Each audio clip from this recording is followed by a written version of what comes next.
Bé, doncs, estem en una setmana on no hi ha competició del Força Lleida, però el bàsquet no s'atura. Són aturada per finestres FIBA.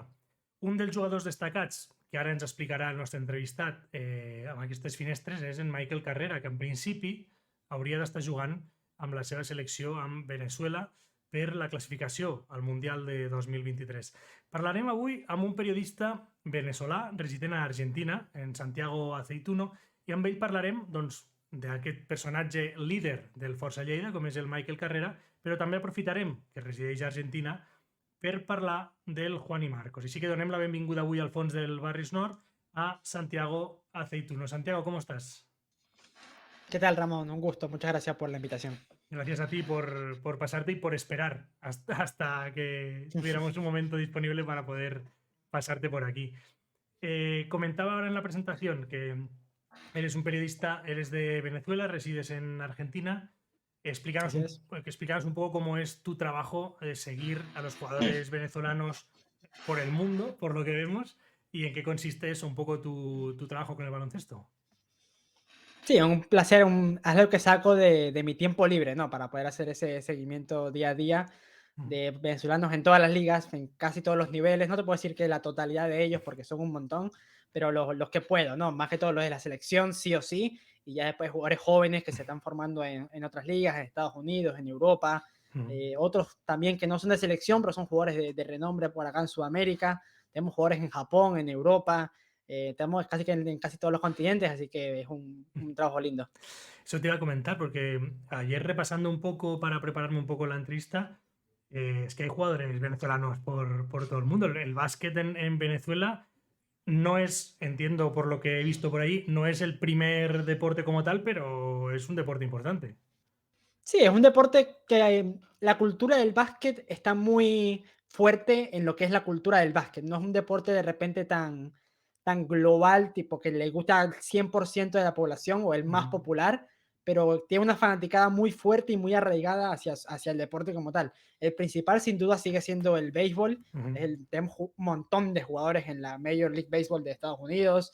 Y si bien las selecciones parece que a veces no dan los resultados que deberían por los nombres que hay, pero siempre es un debate que hay por ahí. El béisbol sigue siendo el deporte nacional, por decirlo de una manera, y se ha futbolizado mucho el país, desde algunos resultados que ha sacado la Vinotinto Ujú. y que por la cantidad de extranjeros que llegaron, muchos en el siglo pasado, muchos italianos, portugueses, españoles, se mira mucho el fútbol europeo, mucho más que el fútbol local, te diría.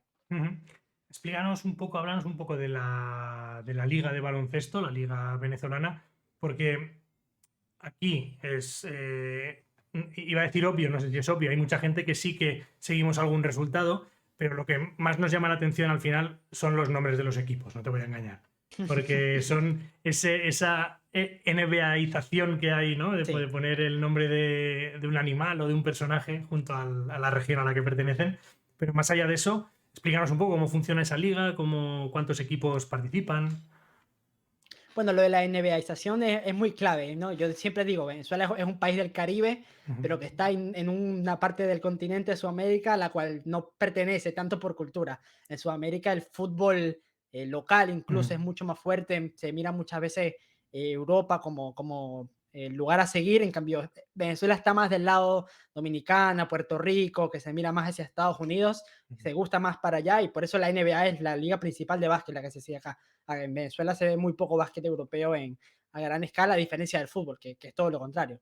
Ujú. Entonces pasa mucho hasta a veces en el estilo de juego, se quiere copiar mucho la NBA y es algo, una especie de batalla cultural que existe en el básquet. Bueno, pero hay que jugar como la NBA, hay que mirar más bien Europa, que es más posible para nosotros jugar de esa manera. Ujú. Son muchos debates lindos que se hacen, pero en cuanto a la liga, mira, justamente este año se hizo una fusión de lo que era la Liga Profesional de Baloncesto, la antigua LPB, Ujú. que tenía más renombre internacional, por decirlo así.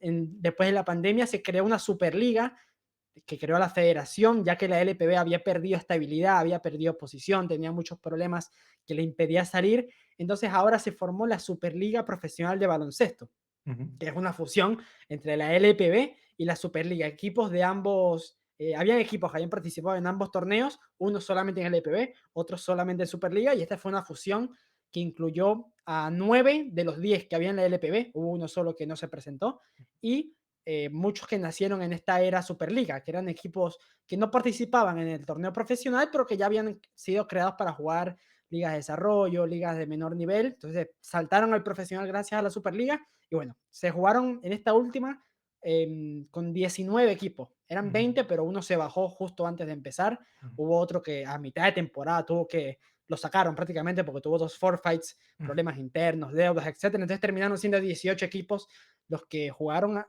regados por todo el país, pero muchos concentrados en la capital, 2 en esta ciudad, 2 en esta ciudad. O sea, hay muchos Vale, estados que no tienen representación. vale. Pues claro, ahora hablabas de esa comparación con Estados Unidos y con Europa. Claro, supongo que también es importante las fechas en las que se disputa esta competición, ¿no? Que permite jugar a muchos de los jugadores otras competiciones, ya sea en América, o sea, en Argentina creo que hay alguno que ha jugado últimamente, en Europa, como es el caso de Michael, pero también de otros deportistas. No sé, esa configuración del calendario competitivo es por ese motivo o es porque son las mejores fechas que hay para poder competir? Bueno, en esta última edición se jugó desde julio Ujú, hasta ahora octubre, que recién terminó. Fue la fecha en la que salió. Se tenía estipulado que iba a empezar en marzo de primera instancia, después con ujú, la fusión se fue retrasando el comienzo hasta que finalmente le dieron una fecha. La verdad es que no hay un calendario fijo actualmente. No, no es una liga que yo te pueda decir arranca todos los años en este mes y todos los años termina en este mes y se ujú, juega así. No, cada año se va viendo cuándo empieza, cuándo no, y bueno, eso ha traído ciertos problemas. Evidentemente, el no estar adecuado al calendario FIBA también ha traído problemas. Hubo jugadores que ya tenían firmado con otros claro, equipos y debido a que se atrasaron unos pocos días, tuvieron que abandonar antes de terminar la temporada porque ya tenían compromisos en otras ligas. ujú, Entonces, más que una decisión de hacerlo de esa manera para que, no sé, los 10 jugadores de selección que pueden salir a jugar otras ligas lo hagan, ha sido por un tema de que se ha dado de esa manera. Antes la LPB empezaba en febrero ujú. y había muchos jugadores que jugaban sus propias ligas largas afuera. ¿Y qué hacían? Cuando terminaba la temporada normal en Francia, en España, en Argentina, llegaban a Venezuela para jugar los playoffs, la fase final, Ujú, llegaban como refuerzos de último momento y se ponía lindo el torneo con casi ujú, toda la selección jugando en esas fechas. ujú. Pero bueno, ha sido medio desordenado los últimos años, ¿no? No te podría decir que hay un calendario fijo. Cuando me decías, claro, que en el país se sigue más la liga de Estados Unidos que las europeas, no sé si eso Sí. también influye en estos jugadores destacados de la selección que pueden estar jugando en Europa. Quiero decir, yo supongo que la gente en Venezuela no saben que Carrera está jugando en Lleida y obviamente no sabrán dónde está Lleida, porque es lo normal. Hay gente en España que no sabe dónde está Lleida, o sea, eso es lo normal. Pero, claro, no sé si siguen sus resultados. Nosotros, por ejemplo, que publicamos ahora el récord histórico del club Sí. que consiguió Michael, la mayoría de me gusta, retweets y mensajes que recibimos eran de gente, no sé si residente en Venezuela o residentes fuera, todos aficionados venezolanos con por lo menos la banderita de Venezuela en el estado. O sea que hay seguimiento de las ligas. Sí, sí. Con los jugadores venezolanos en el exterior hay seguimiento. Ujú. O sea, hay muchas cuentas de Twitter, además de mí, hay otros Sí. colegas que hacen el mismo trabajo de seguir a ellos y lo han hecho durante varios años. Ujú. Entonces, más que seguir el básquet europeo, se sigue a los venezolanos que Sí. están en Europa, de los rendimientos que hacen. Ujú. Otro factor también importante es el horario. Claro. Por ejemplo, la Euroliga acá en América compite con la Champions y es un continente más futbolero que basquetbolístico. Ujú. Entonces prefieren ver la Champions. Ya en las Claro. noches en la NBA no compite con Claro. fútbol europeo, por decirlo de una manera. Ujú. Y se hace mucho más fácil, aparte de los horarios laborales, todo ese tema ha ido influyendo en que de repente no se siga tanto el básquet europeo. Pero sin duda, te digo, los que son fanáticos de baloncesto, de verdad, están al tanto por completo de lo que está haciendo Michael en Lleida o de lo que hace un Jordan Zamora que también pasó por Deporo, Ujú. lo que ha venido haciendo en segunda división de Francia. Gregory Vargas hace poco jugó en la ACB, bueno, hace 5 años. Sí. También se está pila de lo que se hace en Israel. O sea, lo que hacen los venezolanos en Europa está más que al tanto. Para los fanáticos de verdad, de repente si agarras a un venezolano que dice Claro. ser fanático del deporte en general, no está tan al día de lo Claro. que hace cada uno en Europa. Pero los que son del básquet sí. Ujú.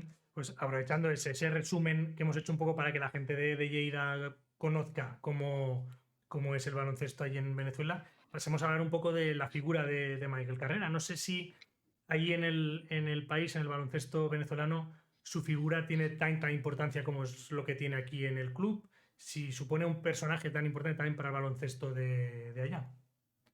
Sí, le ha costado de repente el conseguir esta estabilidad que ha conseguido en Lleida. Pasó por muchísimas ligas. Luego de terminar Ujú, en la NCAA, coqueteó, jugó algunos partidos en la liga de verano de la NBA incluso con el Miami Heat, ujú, pero después pasó por Rusia, Australia, tuvo alguna chance en la G League también con Oklahoma City, ujú, México, Chile, Argentina, Alemania, y no, como que no cuajaba en ujú, ningún país con ningún equipo hasta que consiguió este equipo en Lleida. Pues bueno, ya 3 temporadas es un montón para un jugador de estos. ujú. Y sobre su figura, él vendría siendo el relevo inmediato, tomando el testigo de lo que fue la generación más exitosa de Venezuela, que fue campeona de América, 2 sudamericanos, fue a Juegos Olímpicos, clasificó al Mundial pasado. De esa generación quedan 5 o 6 jugadores y él, que tiene unos años menos, vendría siendo como el testigo, sí, el relevo principal, Ujú, tomando el testigo de las riendas de la selección. Igual ya es de los jugadores importantes. Si bien sea una situación curiosa de que no sale en el 5 ideal de la selección, a pesar de que para muchos es el mejor jugador venezolano en la actualidad, por un ujú, tema de estrategia, de que Néstor Colmenares es una figura bastante importante y tiene un funcionamiento dentro del equipo vital, ujú. y entonces es mejor sacarlo del banco a Michael, si bien termina los partidos igual. Como dicen, lo importante no son los que abren, sino los Claro. que cierran, y eso lo ha hecho últimamente. ¿Os sorprende a vosotros que lo seguís desde hace tanto tiempo que a pesar de los resultados no haya conseguido dar ese, aquí en España me refiero, ese salto a la primera categoría, que siga jugando en la segunda división? Bueno, cada vez que pongo un tweet de Michael con los números que hace, siempre hay 2, 3, 4 comentarios que dicen no, y me pregunto, ¿no está para CB? ¿Por qué no está en la CB? ¿Por qué no lo suben? ¿Por qué nadie lo Mm, ficha? Bueno, ahí son temas que uno también ha tratado de ir explicando más allá del rendimiento deportivo. La mm, realidad es que no tener un pasaporte comunitario también le reduce las posibilidades, ¿no? sí. Puede conseguir un contrato igual, pero son menos las chances y eso tal vez le ha pesado un poco el tema de jugar como extracomunitario en Mm, España, cuando puedes fichar a 2 americanos de cualquier nivel, sí, que están detrás de la NBA. Hay un montón de estadounidenses esperando por fichar por equipos como estos. Igual se mm, tiene fe de que ya sea ascendiendo con el Lleida o siguiendo este rendimiento, pueda tener alguna oportunidad. De mi parte, menos sorpresa de lo que transmite la gente cada vez que postea. Incluso hay unos que dicen, bueno, Michael está para la NBA.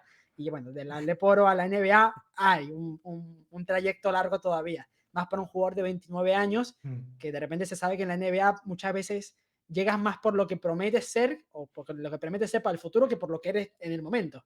sí. Ya Michael picando los 30 tendría que tener un nivel altísimo para poder optar por una posibilidad así. Bueno, por mantener esa llama viva, el pívot del center del año pasado de Lleida, Ibu Badji, está este año en Milwaukee, me parece que está, con lo cual, Sí. pues oye, siempre hay esperanza de eso. Eh, también te quería preguntar, porque aquí, estos 2 últimos años, Michael, que ha coincidido con Gerard Encuentra, con el entrenador, son dos personas que uno de los detalles que más les caracterizan son un poco su vehemencia, ¿no? Esa capacidad para no controlar muchas veces la tensión en el juego, para no quedarse en el interior lo que piensan muchas veces de los árbitros, muchas veces del rival.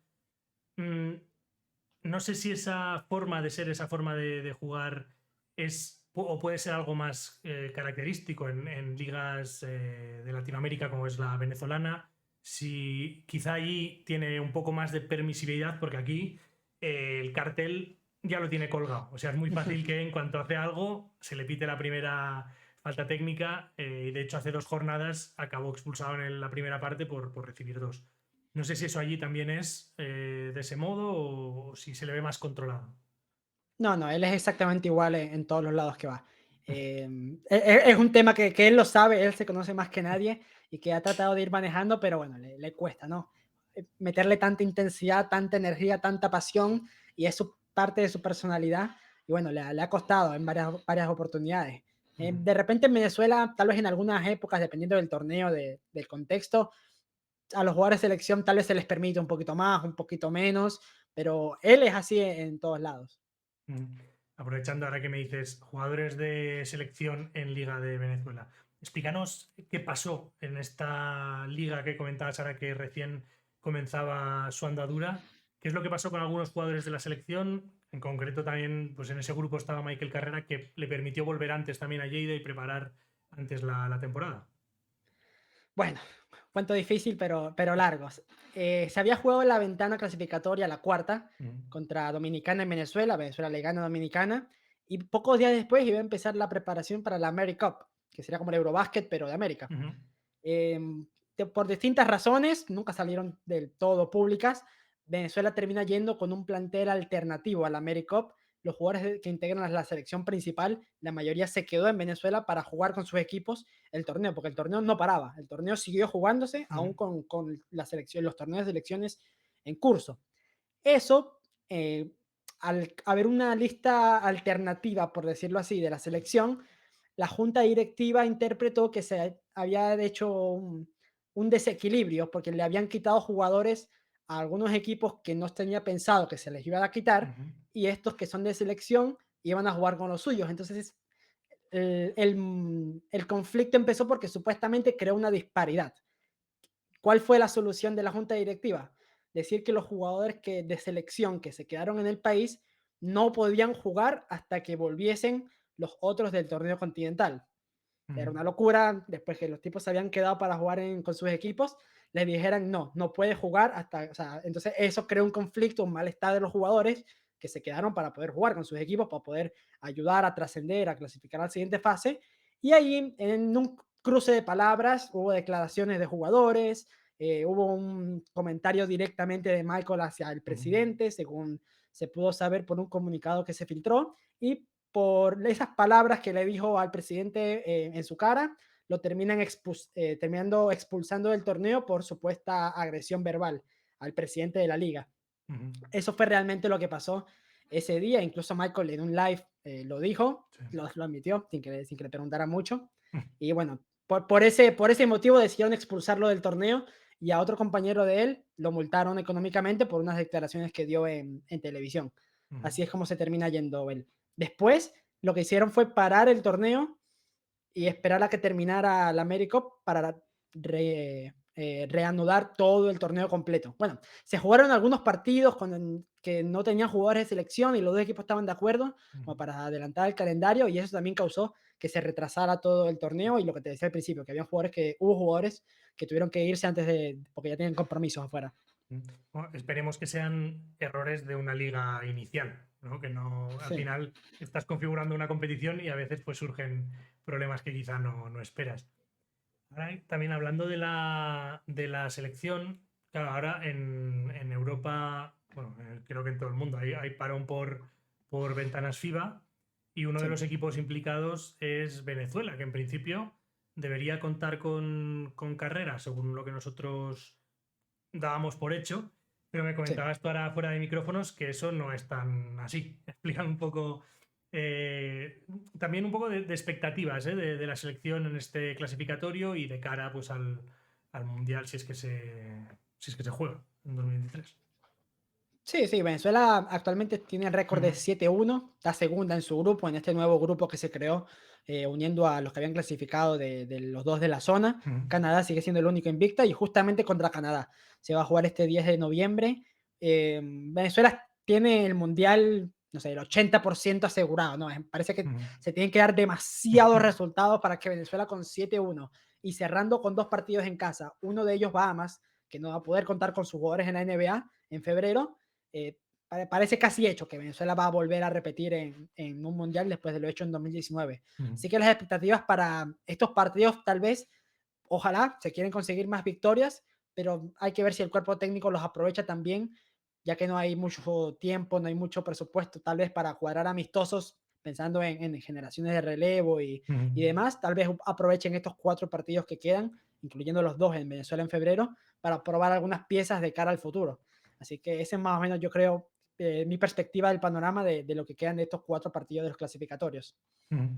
Y de cara a estas ventanas que hablábamos, comentabas tú, ¿no? Que Michael en principio no viaja con la selección, porque eso Sí, sería, no estaré viajando. no estaría viajando. Eso es una noticia importante también para la afición de aquí, porque supone pues menos cansancio también para el jugador de ir hasta Sí, allí, y volver. un viaje largo, porque de Claro. España a Venezuela y llegar a Canadá hay que hacer un montón de escalas. Sí, claro, claro.